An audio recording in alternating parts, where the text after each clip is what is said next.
Good morning, I'm Bree Driscoll, and here's your Spectrum News in 90. Former President Donald Trump facing his former fixer Michael Cohen in court today as his criminal hush money trial resumes. Prosecutors say Cohen arranged a $130,000 payout to former adult film actress Stormy Daniels to keep her from speaking out about an alleged affair with Trump. Top U.S. officials doubling down on the White House's opposition to Israel expanding its offensive on Rafah. Yesterday, Secretary of State Antony Blinken and National Security Advisor Jake Sullivan speaking with top Israeli officials to express U.S. concerns. Dozens of pro-Palestinian students walking out during comedian Jerry Seinfeld's speech at Duke University's commencement ceremony. Virginia Commonwealth University and University of California, Berkeley also saw pro-Palestinian walkouts at their ceremonies.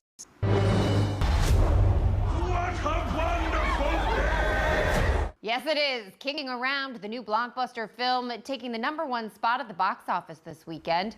The more than 50-year-old Apes franchise collected $56 million in its debut.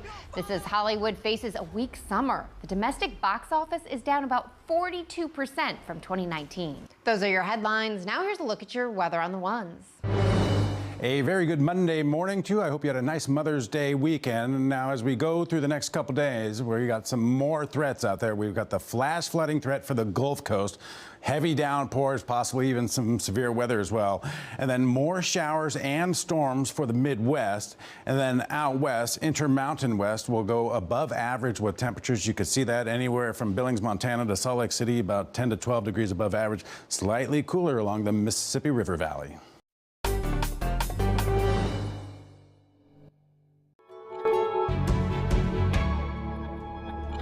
Thanks so much for joining us here on Spectrum News. I'm Bree Driscoll. Today is Monday, May 13th. Our top story, former President Donald Trump facing his former fixer Michael Cohen in court today as his criminal hush money trial resumes. Prosecutors have been building up their case ahead of Cohen's testimony. They say it was Cohen who arranged the $130,000 payout to adult film actress Stormy Daniels to keep her from going public about an alleged affair with Trump ahead of the 2016 election, which Trump denies. Defense attorneys are expected to argue that Cohen, who served prison time and has been disbarred, is out to get Trump and cannot be trusted. Spectrum News anchor Jenna Enoch has more. Prosecutors are trying to prove former President Donald Trump illegally falsified business records. And this week's testimony begins with his former attorney taking the stand. Sooner this thing starts, the sooner this thing finishes. Film actress Stormy Daniels on Trump's behalf to distract from stories of an alleged affair before the 2016 election, an affair Trump denies. Somebody paid a lawyer, and in paying the lawyer, so it was a legal expense. That somebody happened to be me. I didn't do the bookkeeping. I didn't even know about it. This is what the case is about. Cohen takes the stand today as the judge warned Cohen to not speak publicly about the case leading up to today. There is no gag order to Michael Cohen. What the judge did was amazing, actually. It was amazing. Everybody can say whatever they want. They can say whatever they want, but I'm not allowed to say anything about anybody. It's a disgrace. The trial last week previewed Cohen's upcoming appearance with an AT&T analyst introducing Cohen's phone records and questioning Trump's former White House aide about the process of Trump signing checks, showing the chain of command of checks signed by Trump, like the one sent to Cohen to reimburse him for the hush money. Cohen testifying before Congress about the allegations back in 2019. Donald Trump wrote you a check out of his personal account while he was serving as President of the United States of America to reimburse you for hush money payments. Yes, Mr. Chairman. Prosecutors say Cohen paid Daniels to be silent about her affair with Trump, and then Trump reimbursed him. The former president's attorney says the payments to Cohen were a retainer. Cohen facing his former boss this morning, as prosecutors say they could rest their case by the end of this week. Jenna Enoch, Spectrum News. Israel's defense forces continue to move deeper into Rafah despite renewed criticism from Secretary of State Antony Blinken. Spectrum's national reporter Angie Gonzalez has the latest on the war and reaction from Washington. Over the weekend and into this morning, Israel continued its operations throughout Gaza. even in the north, where it says that Hamas militants have regrouped.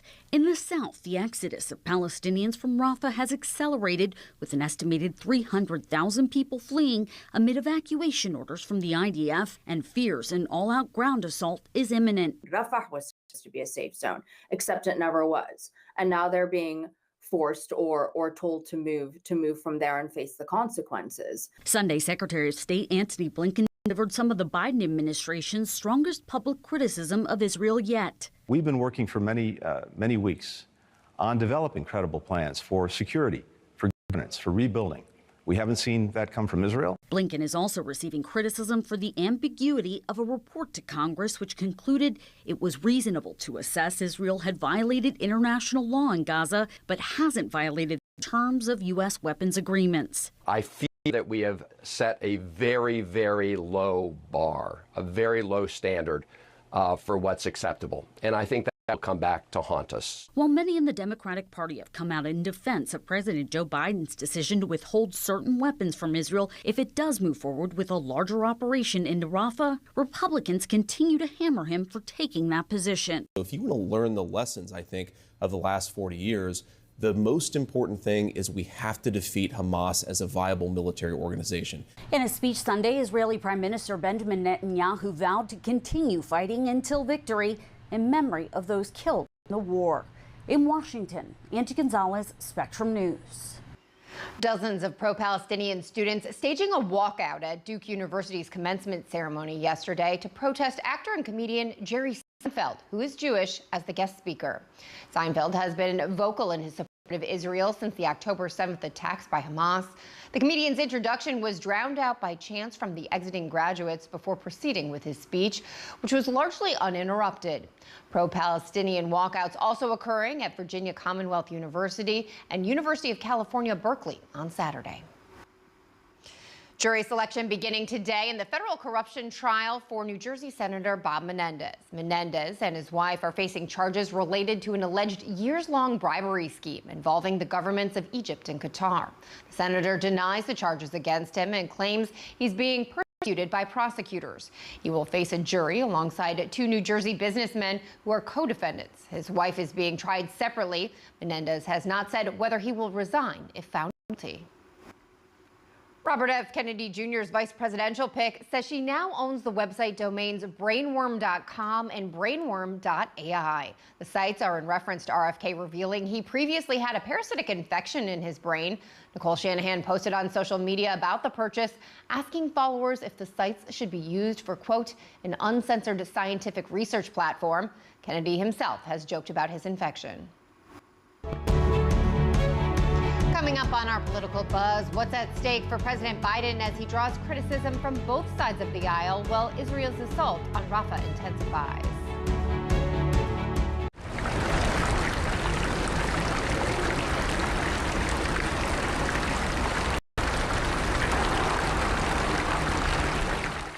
Here's the deal. In this election year, people need a place to explore national issues that have an impact on their community.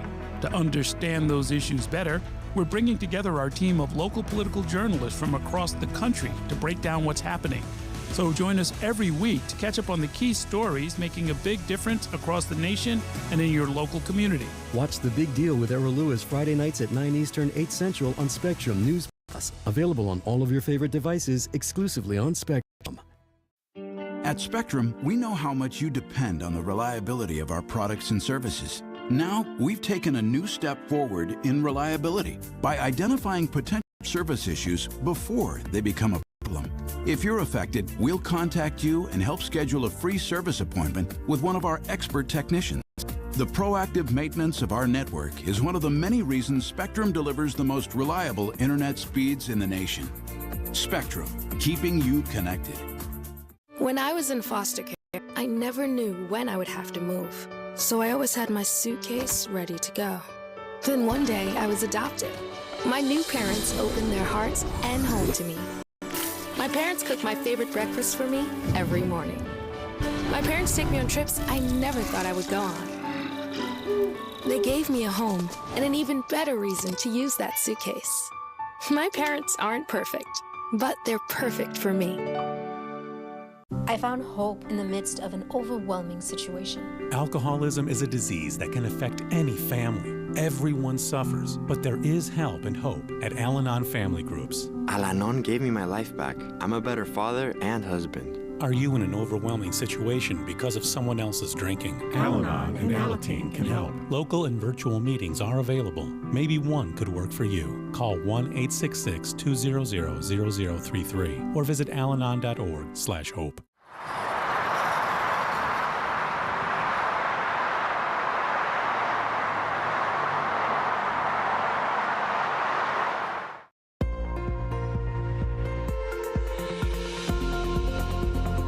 A very good Monday morning to you. I'm meteorologist Ferdinand Fuhrer. So the threat for severe weather continues again here for the next couple days. Kind of died down a little bit through the weekend. Last week was pretty scary for, I know, a lot of people. So as we do go through the day today, the biggest threat will be down toward the Gulf Coast, Mississippi, Alabama. Watch out as these storms move off toward Georgia as we go through the day today, and out toward Louisiana. Another round comes in as we go through the overnight hours. Meanwhile, up toward Illinois, Indiana, Ohio, some storms for you up there. The ones down here could potentially be severe, and then there's also a lot of rainfall associated with this. And then by the time we get into Tuesday afternoon, Florida gets hit. And the Carolinas get hit as well. And then as we head into a Wednesday, the storms move up to New York. So a pretty busy eastern half of the country here over the next 3 days. So the National Weather Service has issued a severe weather outlook in the slight range along the Gulf Coast. That's for today. And then for Tuesday, it gets a little less and shifts over toward Alabama, Georgia, and South Carolina. Look at how much rainfall. That's why we've got flash flooding possibilities here over the next couple days. Anywhere from 2 to possibly even 5 inches along the Gulf Coast, even out toward Missouri as well, in through Kansas, also Iowa, potentially for a lot of rain and flooding here over the next few days. That's why the National Weather Service has also issued an excessive rainfall outlook. Let's see the bullseye along the Gulf Coast there. And then as we head into Tuesday, it shifts a little bit over toward the east. So here's your 3-day forecast for New Orleans. Stormy over the next couple days, hot on Tuesday. And then as we make our way a little bit north, St. Louis, for the next couple days, temperatures in the 70s. And then as we make our way to the north there, Lexington, Kentucky, we're going to hold off till about Tuesday and Wednesday.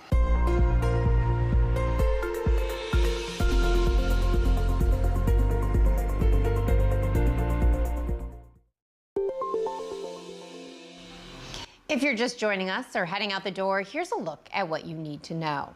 Former President Donald Trump facing his former fixer, Michael Cohen, in court today as his criminal hush money trial resumes. Prosecutors say Cohen arranged a $130,000 payout to former adult film actress Stormy Daniels to keep her from speaking out about an alleged affair with Trump. Top U.S. officials doubling down on the White House's opposition to Israel expanding its offensive on Rafah. Yesterday, Secretary of State Antony Blinken and National Security Advisor Jake Sullivan speaking with top Israeli officials to express U.S. concerns.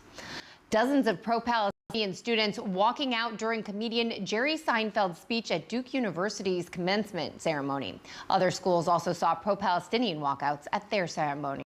And that's a look at what you need to know this morning.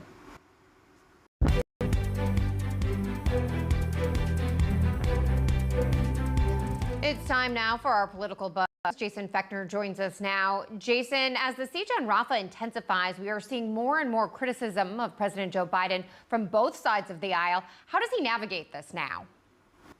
Bree, good morning and happy belated Mother's Day to you and to all the moms watching out there. It is pretty clear that the Biden administration wants this to end, and to end yesterday already at this point, and a full-scale offensive into Rafah definitely doesn't help matters at all. Humanitarian issues aside, roughly 300,000 people have now fled Rafah. 1.4 million people or so people have been living there.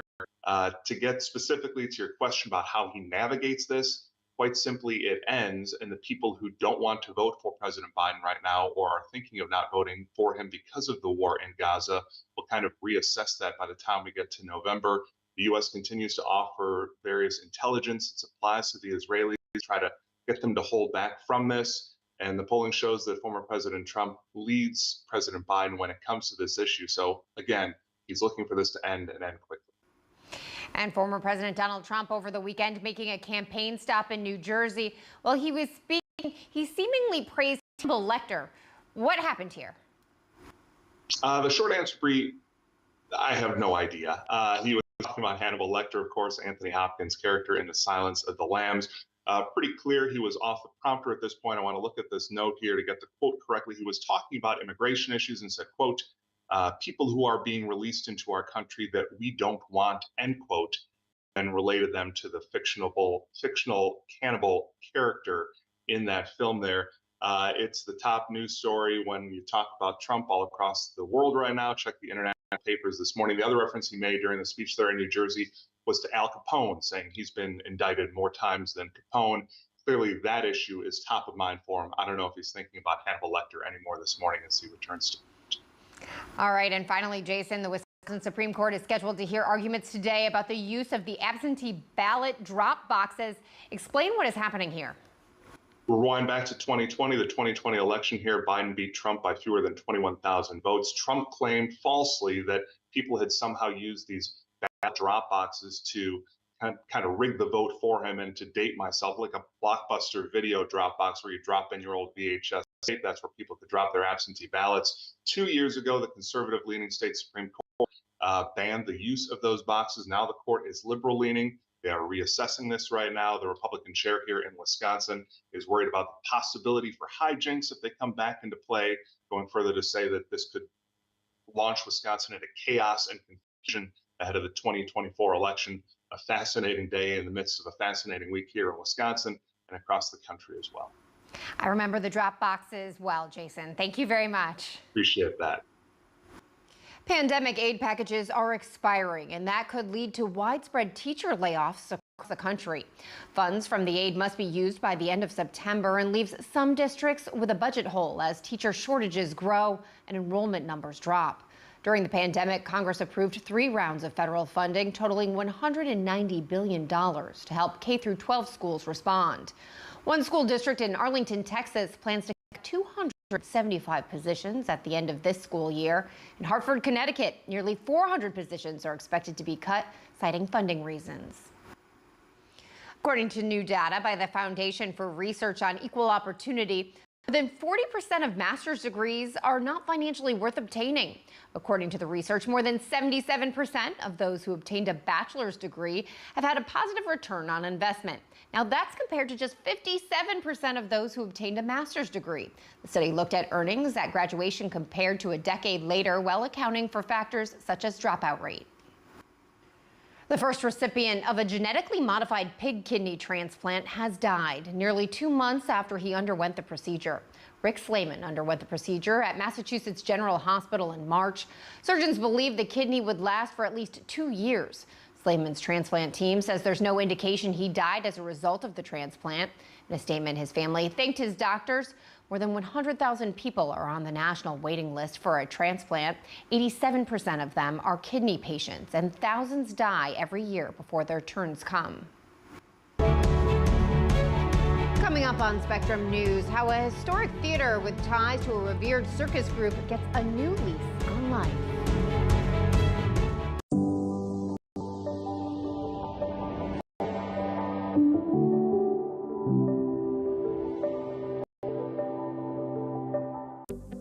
Spectrum News Plus. News from a new perspective, dedicated to refreshing storytelling and empowering communities across the nation. With balanced reporting, providing real context and in-depth coverage 24 hours a day. Here's a look at your forecast across the country. Local stories, connecting communities. We are Spectrum News Plus. Streaming now on the Spectrum News app and free with your Spectrum subscription.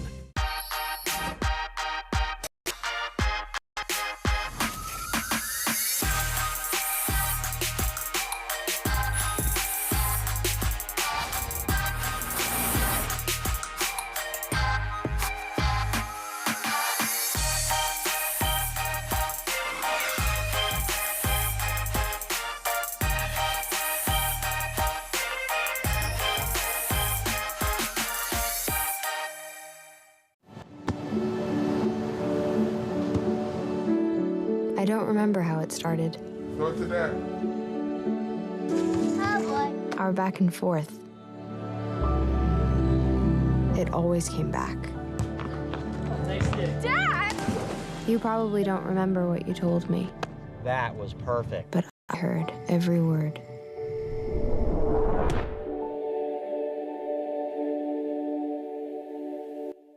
Hey, Bobo, do trees tell each other stories? I'm sorry. I'm afraid I don't know that. Hey, why don't we go find out? Listen. Do clouds take naps? I couldn't tell you. Dad, do stars visit their friends? Look!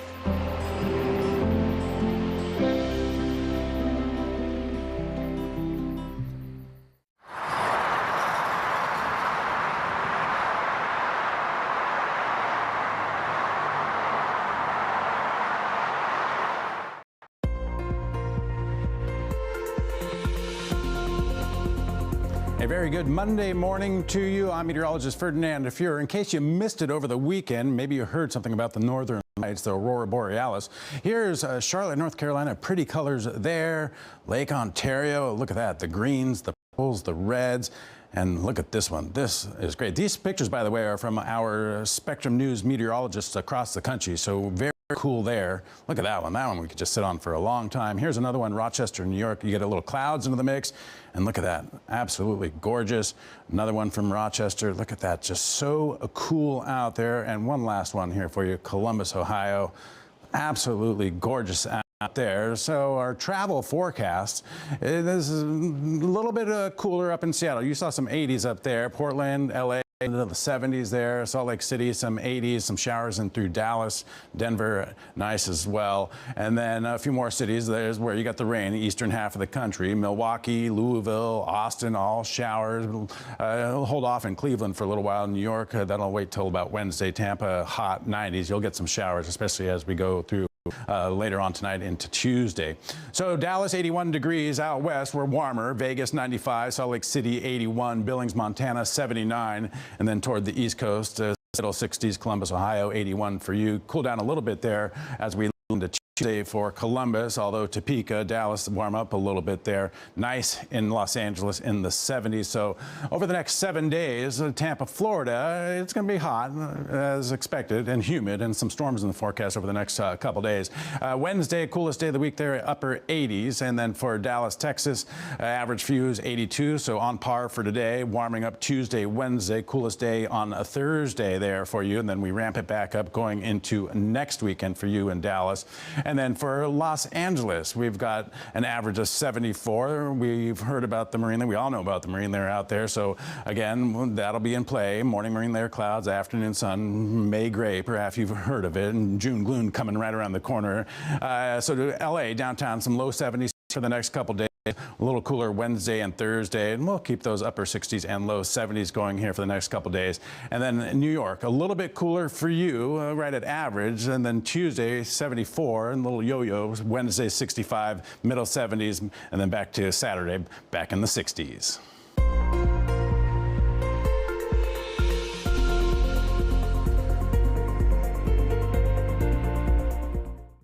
What a wonderful day!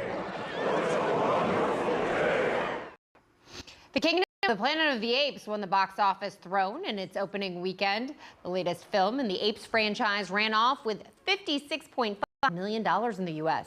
Variety reports the movie made an additional $72.5 million internationally for a debut total of $129 million. The Fall Guy fell from first place to second in its sophomore weekend in theaters. Challengers maintained its third place position with $4.7 million.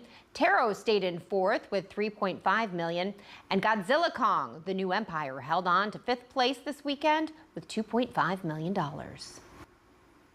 Fargo and Boardwalk Empire star Steve Buscemi is doing okay after being assaulted in New York City. The actor's publicist says the 66-year-old was punched in the face by a man on a Manhattan street last Wednesday morning. Now, he was taken to a nearby hospital with his left eye bruised and bleeding. His publicist says he appreciates everyone's well wishes. Police say the investigation is ongoing. The Al Ringling Theater has been a staple of a Wisconsin downtown for nearly 110 years. The Wisconsin Historical Society acquired the building in March. Spectrum's Natalie Sapila tells us how they have big plans for the space. Scott O'Donnell is always awestruck every time he steps inside the Al Ringling Theater. He's the director of Circus World. That museum complex is dedicated to preserving the history of circus arts. It's absolutely glorious, and there's no way that you can't step within its storied halls without being inspired. The 700-seat theater was built in 1915 by Al Ringling, the co-founder of the Ringling Brothers Circus. It's played host to many performances over the years. It's known the world over. I mean, it's been part of the American condition longer than Coca-Cola, Kentucky Derby, and baseball. Scott says that's why the Wisconsin Historical Society's acquisition of the theater is so important. He says the move is part of an effort to make Circus World a year-round operation. But more than that, he says it secures the theater's future for the people who love it. That includes Dave Salutis. Salutis is a member of the Al Ringling Theater Friends, which previously owned the theater. Nobody was designated paid to manage the theater. And so that was kind of a difficult situation, and it was hard to keep any consistency going with the operations of the theater. It would be open, it would be closed for a while, it'd be open, it'd be closed. With the help of the community, who donated a little over $3 million to the cause, it'll now be preserved. Salutis says that means everything to him. You still feel Al Ringling's spirit. He loved this community, and it was very important to him that it had a place for the arts. And so he gave this to us. O'Donnell says the community's support for this place proves that this rural town loves the Ringlings right back. We're a species that loves to gather and connect and to celebrate what's possible in the human condition, you know, to write comedy, to sing songs, to play beautiful orchestrations. That's such an important thing to get together. He's looking forward to all the future performances here that will continue to unite this community for years to come. In Baraboo, Natalie Sapila, Spectrum News. What a beautiful theater, and step right up to get your national and local headlines on the go. Just download the free Spectrum News app. It's available in the App Store and on Google Play. I'm Bree Driscoll. Thanks so much for watching. Your Spectrum News in 90 is coming up right after this break. Stay with us.